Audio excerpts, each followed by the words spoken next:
Well, I went to the Norwich City game to work for the Daily Record, and there were 17 to 18,000 people there. I went again to work on Saturday at Celtic Inter Milan, and there was roughly the same amount of people there. So, can you tell me, Robert, what's going on then? I can give you a quick cut in with that one. It's ironic you ask that question. My father went to his first Celtic game in many years. I'm talking probably about 14, 15 years. He's been out of the country. So this was his first game with his three boys, and he was asking the question. He was saying, "What's this? I didn't expect this. It's Inter Milan, blah, blah, blah." He comes for the year of 67, obviously. And I can tell you exactly why. This is the time of the month and the time of the year where the people all across the country are spending money on school uniforms, shoes, jackets, summer holidays. I could go on as a young parent. Do you know what I mean? What you're going to find, again, I'll go back to the kind of economics here, what you're going to find, and you guys mentioned it briefly last year, people are going to cherry pick what they want to see. Mm-hmm. And at this time of the month, this time of the year in particular, Remain's going back to school shortly.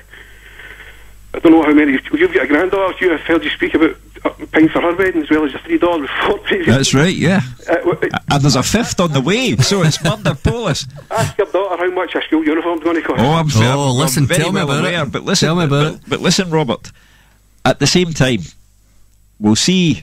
The fans didn't cherry pick when Rangers were in the league, and that's why, for Celtic, it's bad news that Rangers are in the third division, and you'd have to acknowledge that.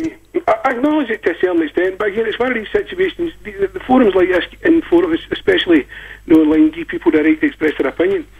The only time going to tell you, I think at this time there's too many people saber rattling and flam.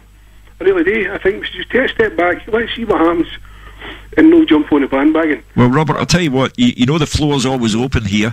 Yep. But when you think a suitable length of time has elapsed, come back on and we'll assess whether it's the damage that's been done or the positive steps that have been taken forward. But my fear is that for Celtic and for other clubs, it'll be the damage that's been done.